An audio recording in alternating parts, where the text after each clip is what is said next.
we have here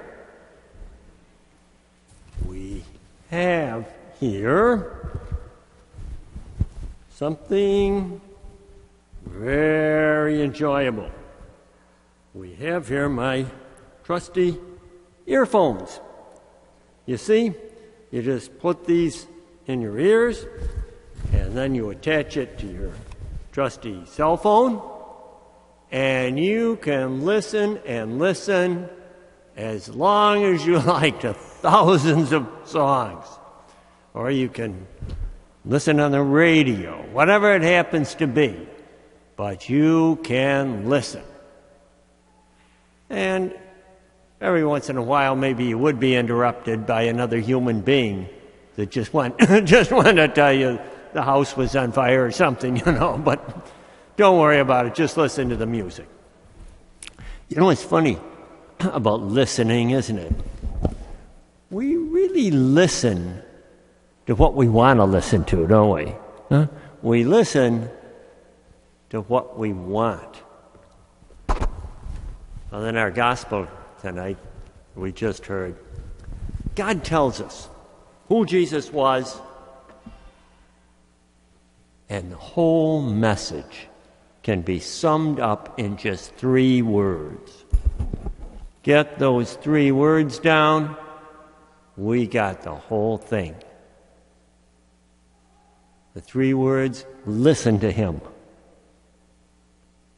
This is my beloved Son. Listen to him. Now, remember the story that we just heard. Jesus takes 3 of the disciples up on a high mountain, and there all kinds of things happen. They see Jesus talking with the great figures of the Old Testament, Moses and Elijah. And then things change. And bright light comes on. And they hear a voice coming from the clouds. This is my beloved Son. Listen to him.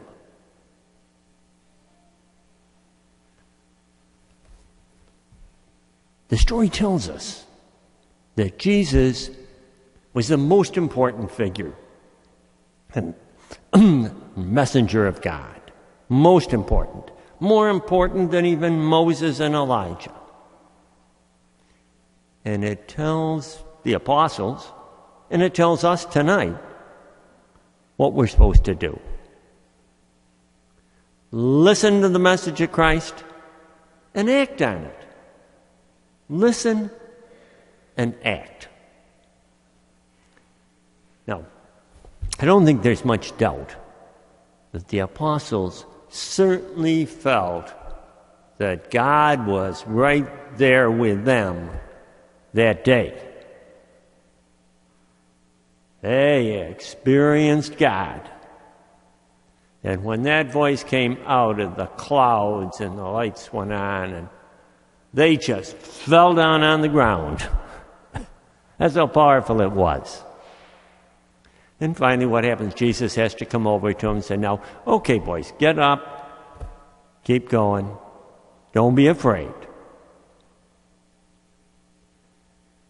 There might be times in our own lives that we might have felt that God was very close to us. God was there. Maybe God was working through us. A week or so ago, a friend of mine was real anxious to tell me about a God experience he had had. And it was very simple. It was the end of the day, and he was leaving the Brady Center down in the southwest area because he had to pick up his car at the garage before it closed. So he's going out the door in a hurry, and there was a homeless man who visits the center often. And he says, I'm hungry. Can you give me something to eat? I haven't eaten in 2 days. And I don't think I can make it to the night shelter without something to eat. My friend said, look, I'm in a hurry. I'll do what I can, but you got to make it fast. So he says, well, we have some soup here. He said, oh, great. And so before my friend could even heat the soup up, the man just took it in his hands, the whole plate, the whole bowl of soup, and just drank it down cold. And afterwards, on the way out, he put some coins in my friend's hands. 63 cents. That was all he had in the world. That was it for his total worth, 63 cents. He looked at my friend and simply said, thanks. My friend said, oh, wow. That must have been God working in me to give him that soup that night. I felt God was right there. And then there are times in our lives when maybe we don't feel that God is near us, that God is there. Where's God? I was visiting 2 young women in the hospital last week, both of them very sick. And all they wanted to do was get home to be with their young children. That's the only thing on their minds. And yet, their condition doesn't seem to improve. Somehow the medical people just can't seem to find something to cure them. And I said to myself, I'm the one that said, God, where are you? These are good young mothers. Why don't you do something? And maybe that's happened to you in your lives. Huh? Let's stop for a minute and just think of a time that we asked, God, where are you? Just stop and think for a minute. We'll just take a minute.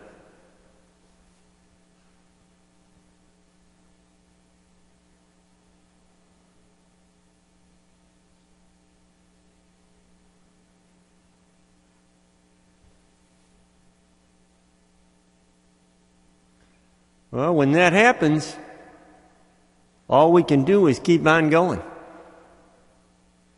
Keep on following Christ, even without the answers. And remember Jesus' words to the apostles that day. Get up. Keep going. Don't be afraid. In this time of Lent, in which we find ourselves, started about 10 days ago. And for us, we know that Lent is a journey. It's a journey. We go from where we are to something closer to God. Now, for most of us, we're kind of like cars on a lot. We're parked. We're not bad people,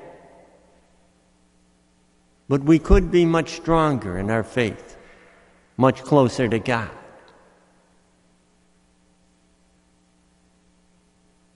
It's not easy sometimes, but that's what the apostles had to do. It takes time. So, as we get ready now to share in the body and blood of Christ, let's ask our God to give us the help that we need. First of all, the help that we need to stop and take a look at our lives right now in this time of Lent. Take a look at our lives and then ask God's help to make any changes that we need to make.